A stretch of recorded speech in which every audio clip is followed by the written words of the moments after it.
On bénit Dieu quand on peut aller de lieu en lieu et prêcher la parole de Dieu, annoncer Jésus-Christ, soit à un auditoire, soit à une seule personne, qu'importe. Nous aimons parler de Jésus-Christ et nous aimons suivre notre Seigneur Jésus-Christ. Il y a souvent cette expression que nous entendons aujourd'hui dans notre société par rapport aux réseaux sociaux. Je suis tel influenceur ou je suis telle influenceuse, je suis telle personne sur TikTok, sur Facebook, sur Instagram. Alors on suit quelqu'un qui fait de la pâtisserie, on suit quelqu'un qui donne des conseils dans tel domaine, dans tel autre domaine. Mais nous qui sommes enfants de Dieu, nous voulons suivre Jésus. Alléluia. Et quelle grâce de pouvoir suivre Jésus. Le chrétien qui est né de nouveau n'a qu'un seul désir, c'est de pouvoir être influencé par Jésus et suivre Jésus-Christ. Alors ce matin, je ne le savais pas, parce que je ne l'ai su que hier par rapport à la présentation de cet enfant, mais quelque part, ça colle un peu avec le message, la parole de Dieu que je voudrais partager avec vous. Pour cela, je vous invite à lire dans le deuxième livre des Chroniques, dans l'Ancien Testament, deuxième livre des Chroniques, au chapitre 22,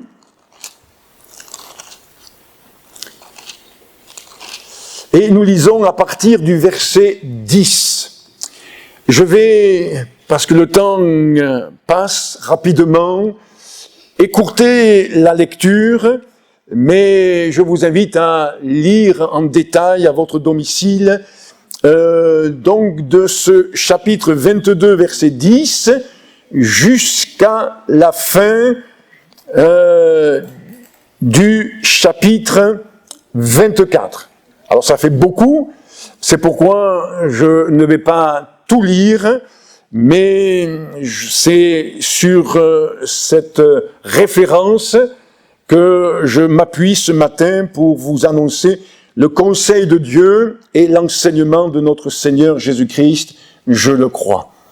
Voilà que un roi décède, il se prénommait Achazia, et Athalie, sa mère, voyant que son fils était mort, se leva et fit périr toute la race royale de la maison de Juda. Mais Jochebed, fille du roi, prit Joas, fils d'Achazia, et l'enleva du milieu des fils du roi quand on les fit mourir. Elle le mit avec sa nourrice dans la chambre des lits. Ainsi Jochebed, fille du roi Joram, femme du sacrificateur Jéhojada et sœur d'Achazia, le déroba au regard d'Athalie, qui ne le fit point mourir.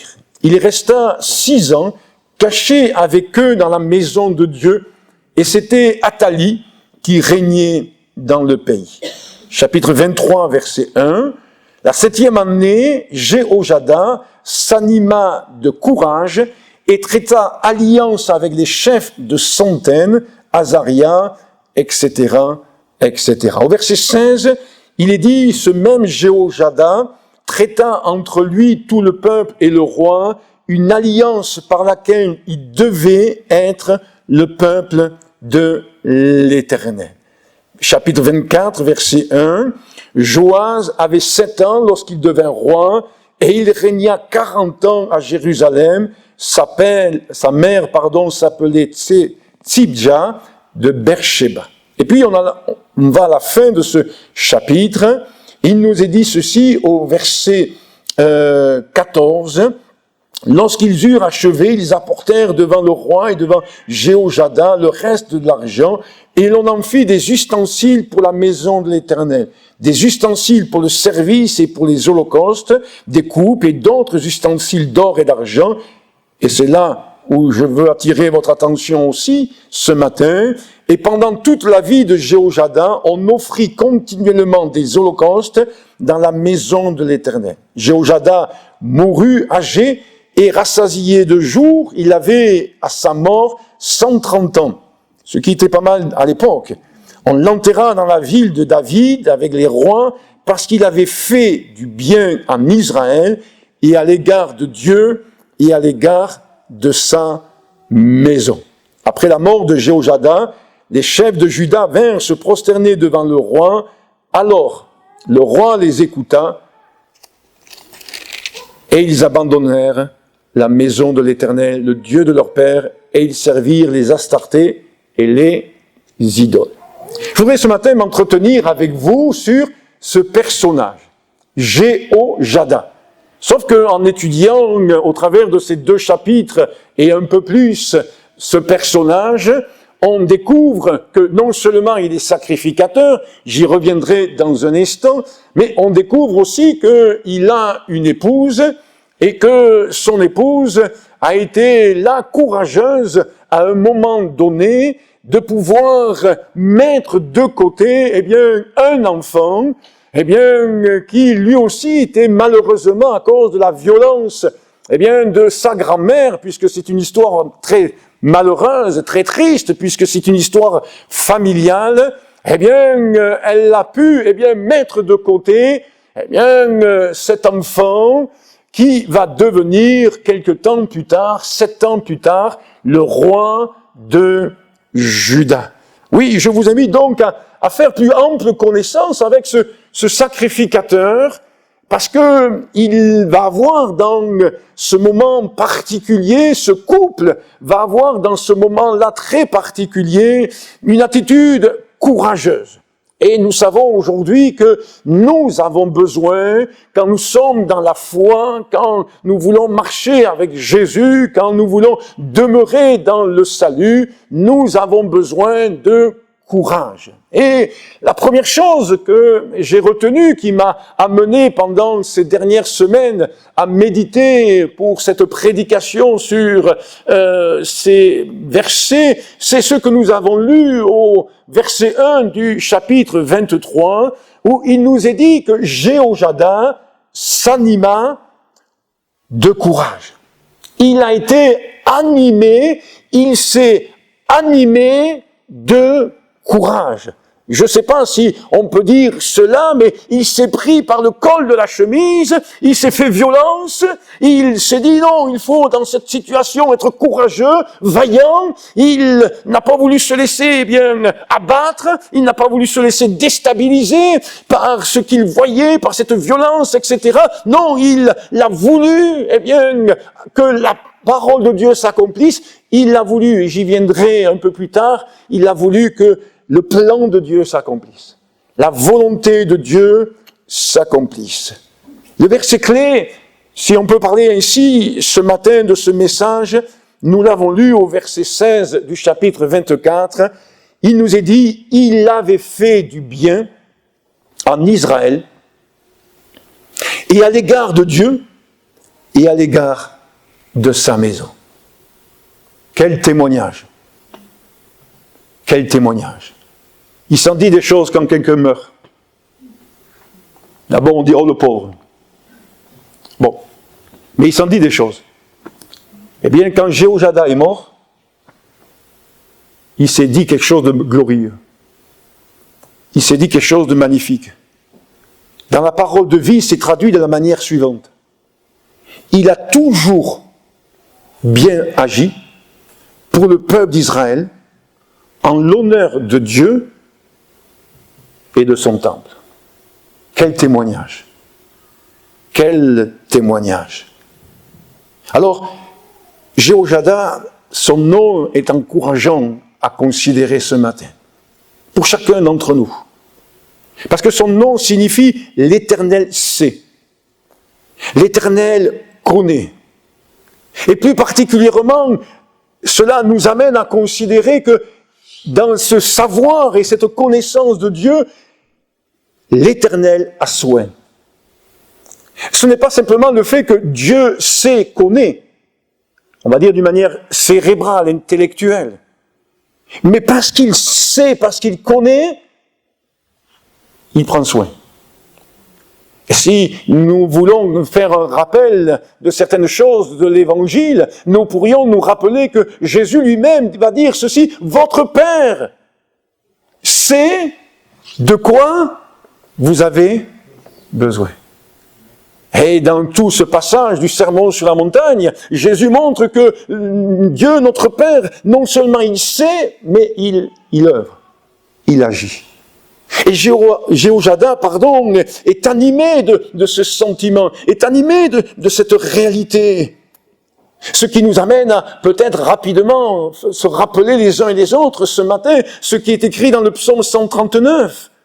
Et dans le psaume 139, que je vous encourage à connaître presque par cœur ou à connaître par cœur, eh bien, vous pouvez vous laisser chaque jour renouveler dans cette certitude, dans cette conviction, dans cette assurance que Dieu sait, Dieu connaît. Et dans ce psaume 139, il est écrit ceci, Éternel, tu me sondes et tu me connais, tu sais quand je m'assieds et quand je me lève, tu pénètres de loin ma pensée, tu sais quand je marche et quand je me couche, et tu pénètres toutes mes voies. Et ce psaume se termine de la manière suivante, le psalmiste dit, sonde-moi, ô Dieu, et connais mon cœur, éprouve-moi et connais mes pensées, regarde si je suis sur une mauvaise voie et conduis-moi sur la voie de l'éternité. Quelle grâce de savoir que Dieu sait, Dieu connaît. Et que nous aussi, nous sommes appelés, comme le sacrificateur Jéhojada, dans ce passage, à connaître le plan de Dieu, à connaître la pensée de Dieu. Et Jéhojada savait une chose. Et c'est ce qui motive son action. C'est que Dieu avait fait la promesse qu'il y aurait toujours un descendant de David sur le trône. Sauf que sa belle-mère avait pris le trône par autoritarisme, par violence, par jalousie, par méchanceté. Et dans le sang, elle a pris le trône de Juda. Et donc, cela a amené une situation très particulière, je l'admets, très délicate. Et nous voyons qu'il y a de la part de sa fille et de son gendre, le sacrificateur, une prise de position.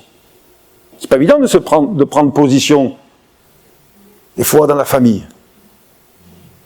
C'est pas évident de mettre en avant la vérité de l'Évangile. Jéhojada est un sacrificateur. Et ce qui nous réjouit quand nous lisons l'Ancien Testament et que nous voyons des histoires de sacrificateurs, c'est que nous pouvons faire un parallèle avec nous. Et je le dis aussi pour ceux qui découvrent l'Évangile par le biais de la chaîne YouTube ou par nos rencontres. Tout simplement parce que Jésus est venu pour que nous aussi, nous soyons un royaume de sacrificateurs. C'est ce que nous pouvons lire dans Apocalypse chapitre 1, versets 5 et 6. À celui qui nous aime, qui nous a délivrés de nos péchés par son sang, c'est donc Jésus-Christ, et qui a fait de nous un royaume de sacrificateurs pour Dieu son Père. À lui soit la gloire et la puissance au siècle des siècles. Amen.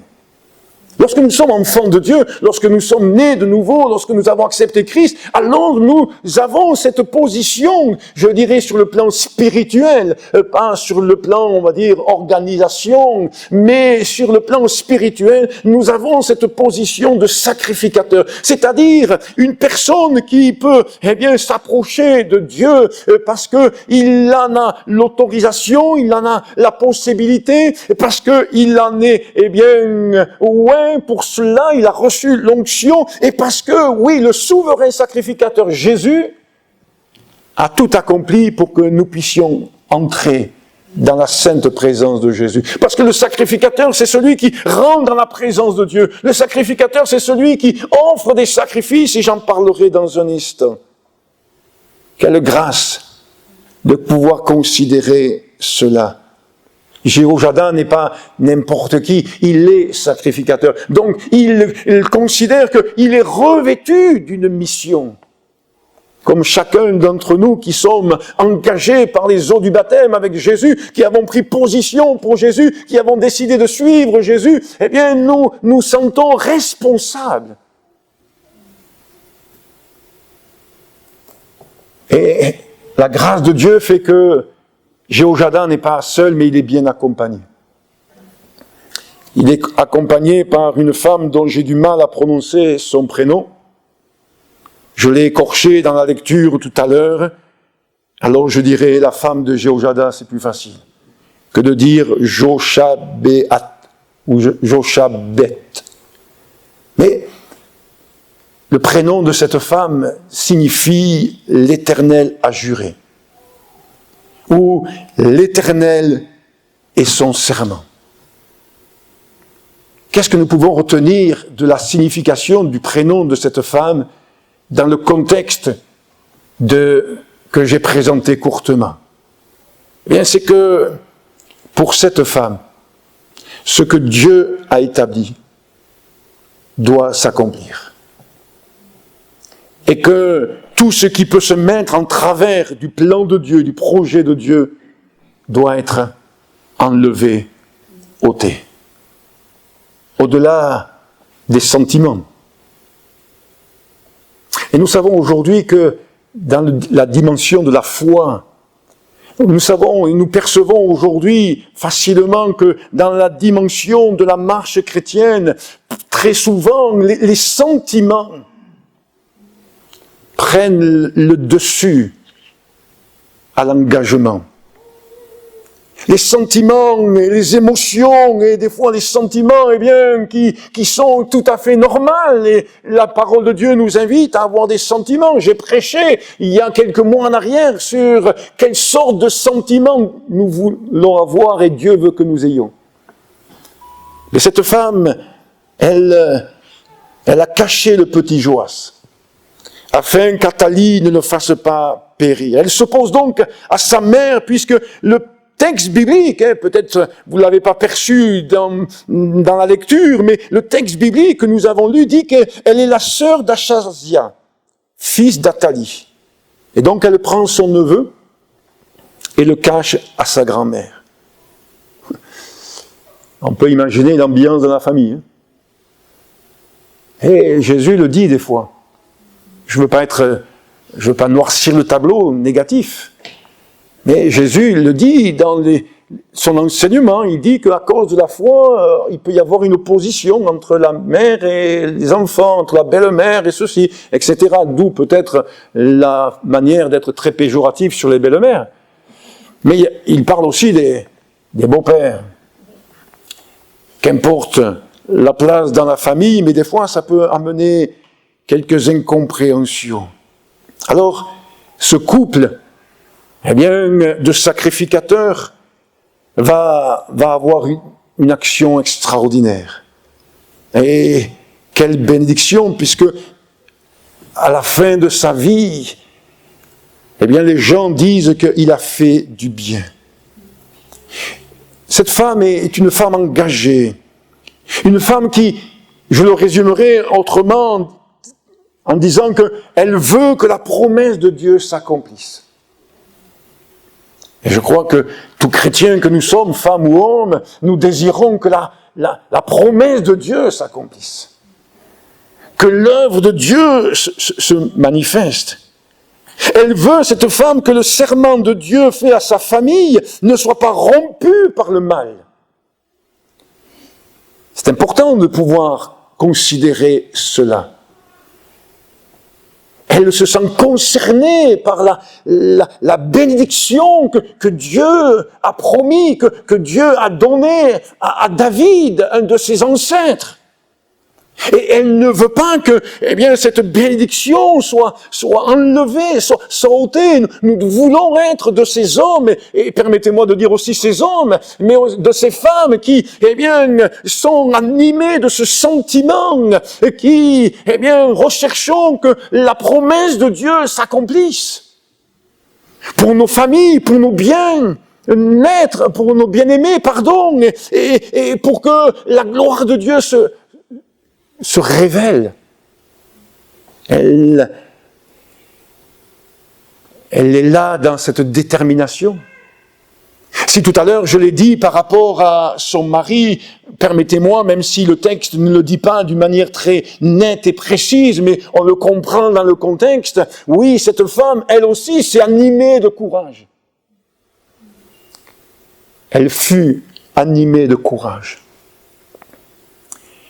Et frères et sœurs, je le crois, et tout cela a germé dans mon cœur, a pris place dans mon cœur au fil des jours et dans la préparation de ce message.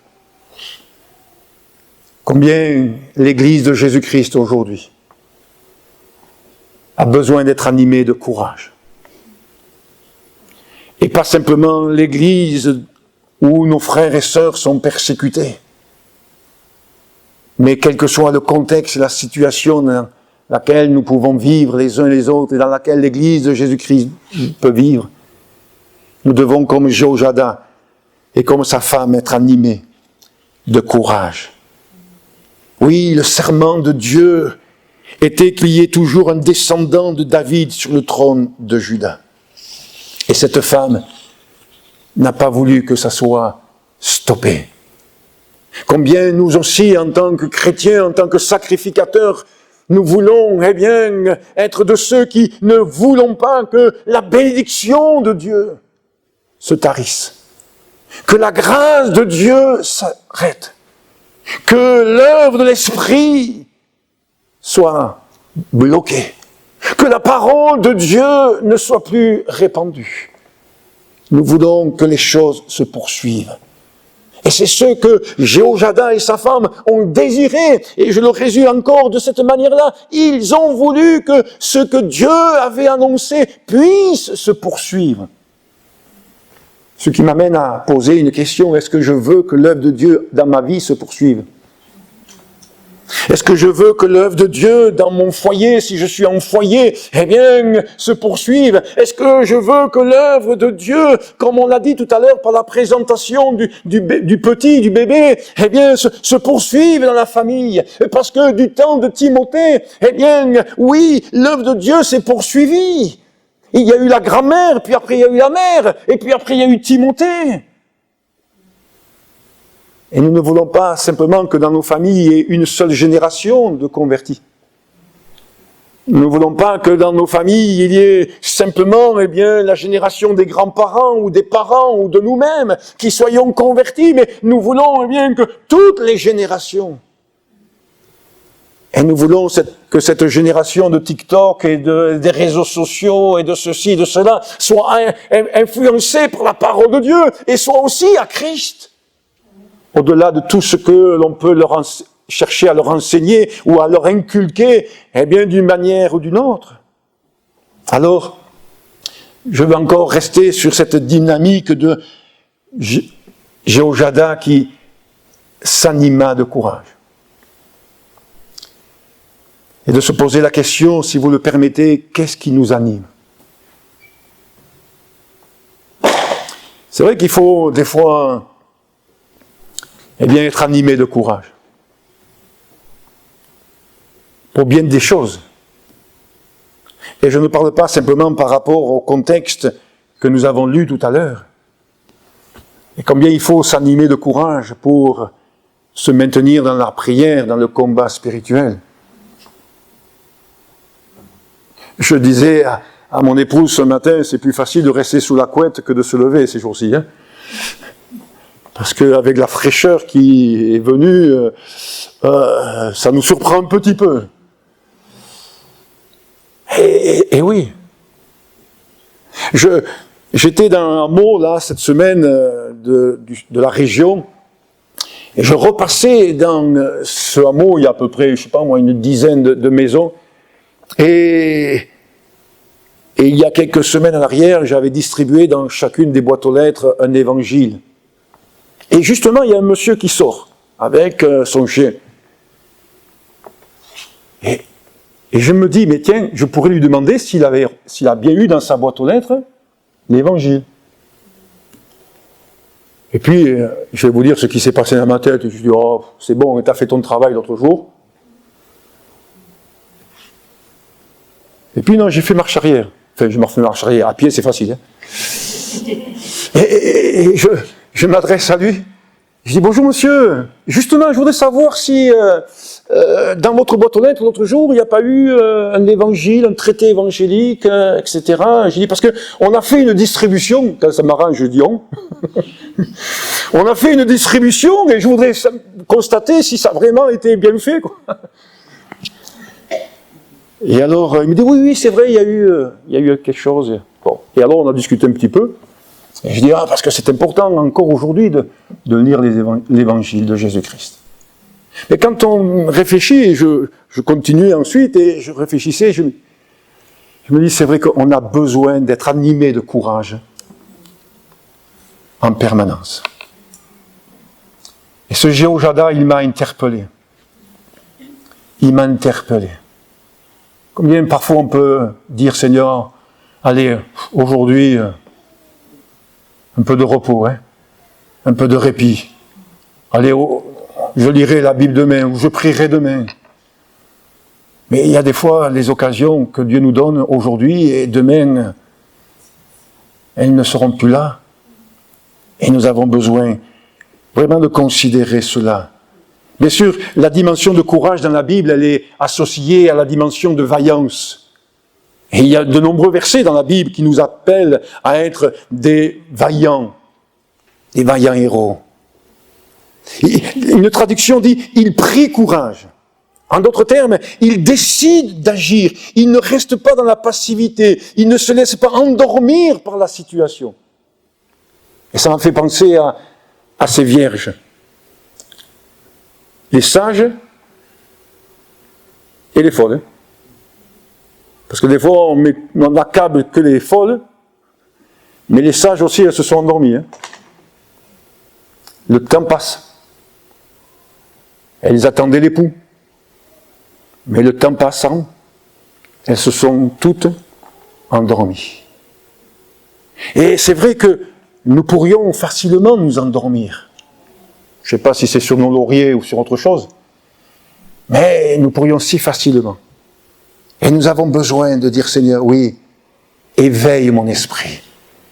Aide-moi à me maintenir dans cet éveil, dans cette position, dans cet état d'esprit. Alléluia.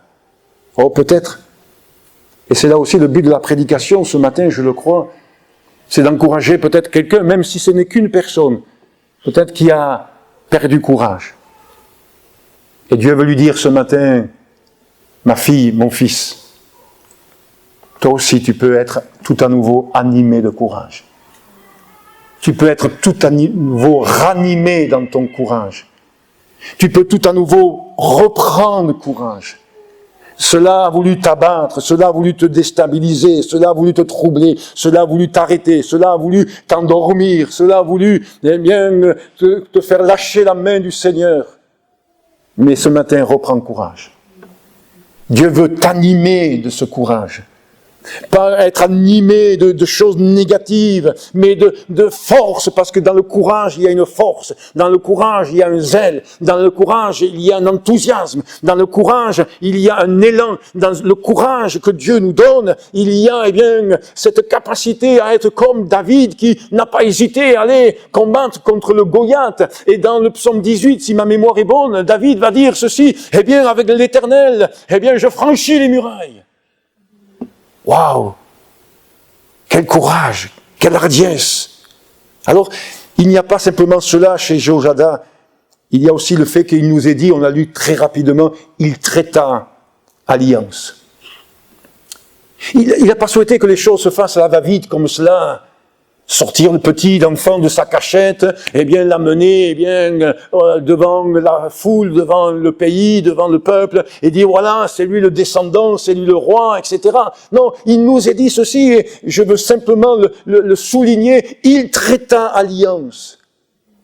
Et on le voit quand vous lirez ces 2 chapitres en détail, vous verrez qu'il y a une insistance pour qu'une alliance soit faite, que les choses soient bien posées, que les choses soient bien établies, que les choses soient bien marquées.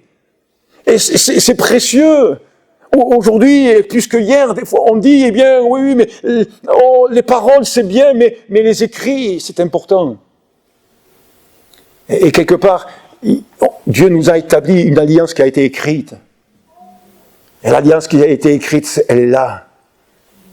Et vous qui lisez la Bible régulièrement, vous savez que combien l'alliance dans la parole de Dieu est importante. Et vous qui découvrez l'Évangile, j'ai fait des recherches. Vous pouvez regarder sur la chaîne YouTube de l'église de Ganges. Et au mois de décembre 2024, on avait reçu le pasteur Joël Galis. Et il nous avait fait, eh bien, une série de messages, de réunions sur les alliances. Très intéressantes. Et vous pouvez considérer bien que oui, dans la parole de Dieu, l'alliance est précieuse. Et quand nous prenons le pain et la coupe, c'est parce qu'on veut se rappeler de cette alliance. Et on veut, eh bien, renouveler cette alliance avec le Seigneur. Vous savez, le problème, c'est que, eh bien, à cause d'Athalie, l'alliance a été coupée. L'alliance a été rompue. Et le sacrificateur, qui est aussi un type de Jésus-Christ, mais là je veux pas aller trop loin, eh bien, a ramené le peuple d'Israël dans l'alliance. Et nous voulons nous maintenir dans cette alliance avec Dieu. Dans cette alliance que le Seigneur Jésus a fait avec son sang. Alors, il s'anima de courage, il traite alliance, il cherche, nous l'avons lu, ou peut-être on l'a pas lu, je sais pas, il cherche à rassembler. Il ne fait pas cavaler seul. Il cherche à rassembler. Oui, mais pas à n'importe quel prix. Vous pourrez aborder cela tranquillement. Demeurer une église qui met en avant la parole, qui met en avant la vérité, même si, parfois, nous sommes tristes de voir des personnes s'en éloigner. C'est toujours particulier. C'est une responsabilité de demeurer une église qui met en avant la parole, la vérité. Mais le but, c'est de toujours rassembler. Et nous le disions hier avec quelques frères où nous étions réunis, c'est de pouvoir, eh bien, rester et demeurer dans la vérité, dans la proclamation de la vérité et l'appui et la colonne de la vérité. Alors je passe, parce qu'il y a encore quelque chose d'autre à dire, c'est que nous avons lu ceci, que durant toute sa vie, des holocaustes furent continuellement offerts. Et je m'appuie sur la parole de Dieu pour vous encourager ce matin à considérer que Dieu a voulu qu'il soit mentionné le fait de continuellement. Il y a une dimension de continuité, de persévérance. Ce n'est pas simplement un coup d'éclat. Ce n'est pas simplement pour introniser Joas que des sacrifices ont été offerts. Ce n'est pas simplement pour reconnecter le peuple avec Dieu que des sacrifices ont été offerts. Il a vécu 130 ans. Et pendant, eh bien, tout le reste de sa vie, il nous est dit qu'il a, eh bien, offert, et le peuple avec, des holocaustes continuellement. Quelle grâce quand Dieu trouve chez nous de la continuité et de l'assiduité. Et je fais appel à votre connaissance de la Bible pour vous référer à des textes, à des versets de la Bible qui parlent justement de cela, de la continuité, de l'assiduité.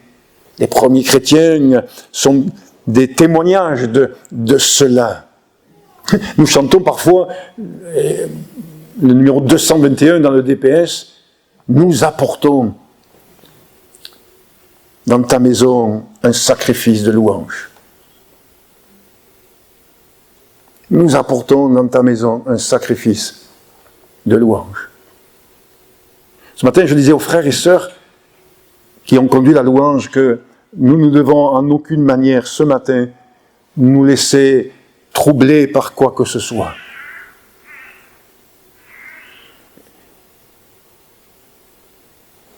Et quelques instants plus tard, j'ai mené mon enquête, plutôt c'est ma femme qui a mené son enquête.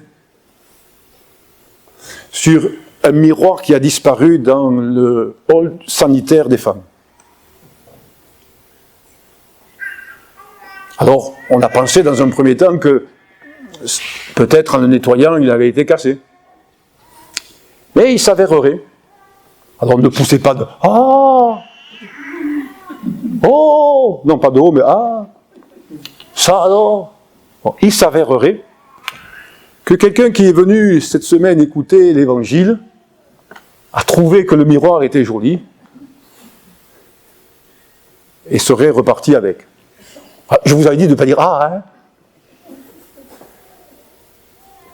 Que Dieu lui pardonne et nous lui pardonnons si c'est le cas.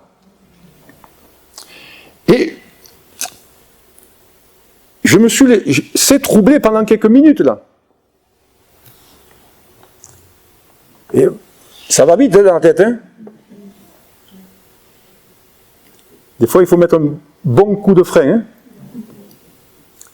Et je dis, non, je viens de dire de ne pas se laisser troubler. Alors, je ne veux pas me laisser troubler. D'accord ? Si cette personne entend le message par YouTube, qu'elle le ramène. Si c'est le cas, bien sûr.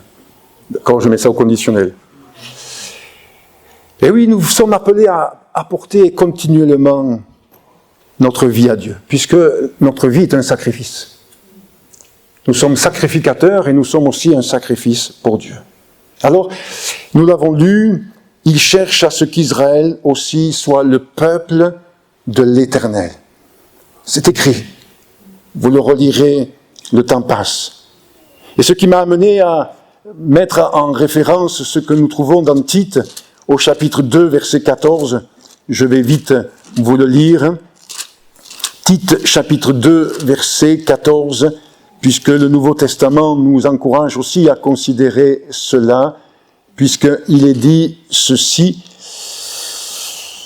Il s'est donné lui-même pour nous afin de nous racheter de toute iniquité et de se faire un peuple qui lui appartienne, purifié par lui et zélé pour les bonnes œuvres.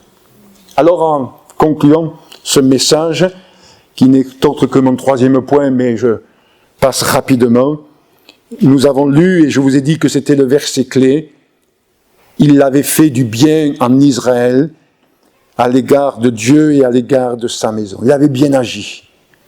Et ça doit être notre prière en permanence. Bien agir. En d'autres termes, il a été altruiste. Et nous sommes appelés, nous aussi, à faire du bien.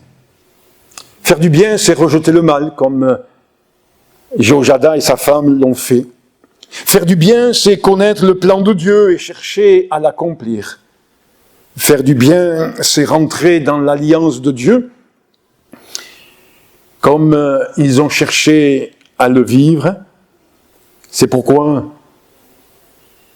dans ce désir-là, Jéhoiada n'a pas œuvré en solo, comme je le disais tout à l'heure, mais au chapitre 23 et au verset 20, il est dit ceci, « Il prit les chefs de centaines, les hommes considérés », je souligne le mot « considérés », des hommes considérés, ceux qui avaient autorité, là aussi je le souligne, parmi le peuple et tout le peuple du pays. Et à la fin de la période de Jéhoiada, il nous est dit, tout le pays se réjouissait et la ville était tranquille. Qu'est-ce que j'aimerais pouvoir dire cela? Tout le pays se réjouissait et la ville était tranquille. Que Dieu nous aide à avoir cette vision, cet objectif, ce souhait, que oui, eh bien, au travers de notre consécration, au travers de notre vie, au travers peut-être de notre couple, puisque j'ai parlé d'un couple dans l'Ancien Testament, eh bien, nous puissions voir l'œuvre de Dieu et le plan de Dieu se réaliser et s'accomplir. Que cet homme, que son couple soit une source d'inspiration, soit une source d'encouragement à chercher à vivre pleinement, entièrement, sincèrement le plan de Dieu et les promesses de Dieu. On se recueille et on demande, comme chaque fois après la prédication, l'aide et le secours de Jésus. Seigneur, en effet, ce n'est que par toi et grâce à toi que nous pouvons vivre ces choses-là, accomplir cela, être, Seigneur, ces personnes qui te glorifient et qui marchent pleinement dans ce que tu as souhaité. Merci de mettre en nous cet esprit d'obéissance, cet esprit de disciple et cet esprit de sacrificateur. Seigneur, voire même cet esprit de sacrifice, afin que ton plan se réalise, afin que tes promesses s'accomplissent. Bénis particulièrement ce matin ceux et celles qui auraient perdu courage. Donne-leur d'être tout à nouveau animés de courage pour rester dans tes voies, pour demeurer dans les choses qui concernent ton royaume. Merci Jésus. Amen.